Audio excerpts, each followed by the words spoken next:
Cette semaine à l'émission, Annick Loisel, artiste, nous présente son exposition « De la souffrance à la lumière » qui a lieu à la Bibliothèque Françoise Bugeaud de Bonaventure jusqu'au 18 décembre prochain.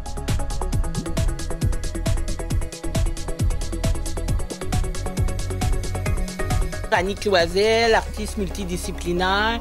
Je viens de Passepébian. Peux-tu me parler du titre de ton exposition et de sa signification? Le titre, il dit vraiment tout, là. C'est « De la souffrance à la lumière ». J'ai eu un décès. C'est mon chat qui est décédé, que j'aimais beaucoup, Vanille.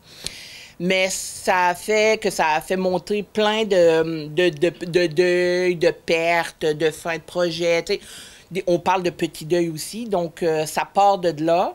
Et c'est tout le processus de création qui fait que la création aide beaucoup à revenir dans la lumière. Donc, c'est pour ça que mon exposition va un peu représenter ça, les étapes que j'ai vécues depuis l'année passée jusqu'à présent.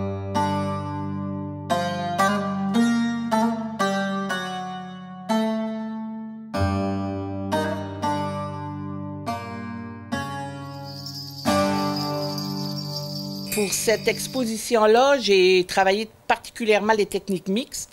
Donc, je parle d'acrylique, je parle de collage, d'encre à l'huile, d'encre à l'alcool, mais j'ai aussi travaillé avec les bâtons d'huile. C'est la première fois que je travaillais avec ça.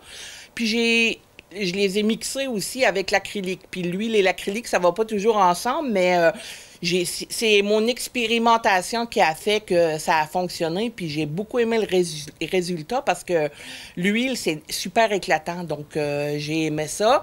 Et puis, différents formats. Donc, j'en ai des grands, j'en ai des plus petits. Ça dépendait de comment je me sentais dans mon processus de création. Et qu'est-ce qui t'inspire pour ton processus de création? Bien là, c'était particulièrement la fin.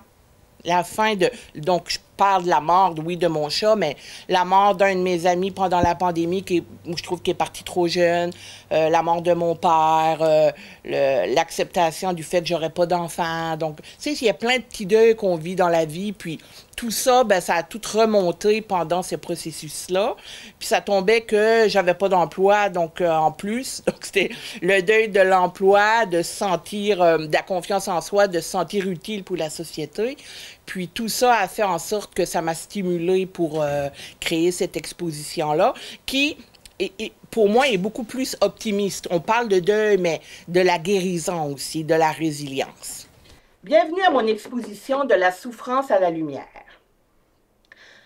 Au plus fort de l'hiver, j'ai finalement compris qu'il existait en moi un invincible printemps, disait Albert Camus.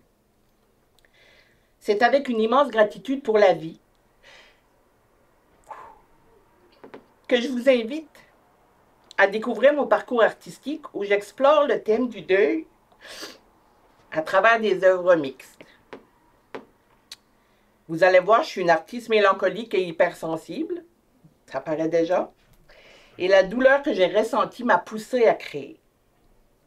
Chaque épreuve, chaque moment de chagrin a été une occasion de plonger au cœur de ma créativité, une invitation à transformer la souffrance en lumière.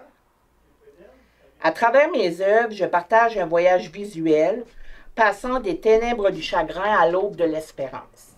Et je vois aussi que tes titres sont accompagnés d'un texte. Peux-tu m'en parler? Chacun des textes explique un peu qu'est-ce que ça représente, puis qu'est-ce que je ressentais à ce moment-là. Donc, quand les gens vont faire le tour, ils vont voir qu'il y a des périodes plus sombres. C'était au début, donc j'avais pas trop le goût d'avoir du blanc, c'était des couleurs foncées. Puis tout d'un coup, j'ai commencé à ramener un peu de blanc, de couleurs plus pâles, pour justement qui amenait vers la lumière, vers le soleil, vers la guérison. Vous faites un vernissage conjoint, toi et Jessica Tenreiro-Gagné. Peux-tu m'en parler? Jessica, j'ai acheté sa première œuvre pendant qu'elle était à l'université. Je travaillais à la coop Vivre d'or de New Richmond, j'étais la présidente, et puis on l'avait engagée pour l'été, comme emploi d'été. Et puis on avait fait une exposition, je lui avais dit « amène tes choses », puis j'avais beaucoup aimé ce qu'elle avait fait. Puis depuis ce temps-là, on a quand même resté en contact.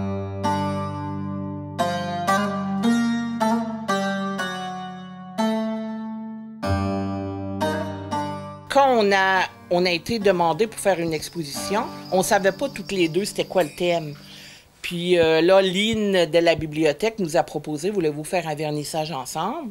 Là, on s'est parlé, Jessica et moi, puis on s'est aperçu qu'on touchait peut-être certains thèmes les mêmes, mais c'est sa vision à elle et ma vision à moi, avec des techniques puis des médiums vraiment différents. Donc, je trouve ça le fun de le faire ensemble. S'ils connaissent Jessica, ils vont apprendre à me connaître et vice-versa. Puis c'est un 2 pour 1. Donc, vous venez puis vous avez 2 expositions. Jusqu'à quand, Nick, on peut te voir? Jusqu'au 20 décembre. Puis pour vérifier les heures d'ouverture de la bibliothèque, vous regardez sur le site de la Ville de Bonaventure. C'est ouvert, je pense, au moins 5 jours par semaine. Et puis la fin de semaine, le soir, donc c'est vraiment mélangé. Et c'est gratuit, donc profitez-en, venez en famille puis discutez des deuils dans votre vie. Eh bien, merci beaucoup. Merci, Eric. La semaine prochaine, Télévêque s'entretiendra avec Jessica Tenreiro-Gagné, qui expose aussi à la bibliothèque Françoise Bugeaud de Bonaventure.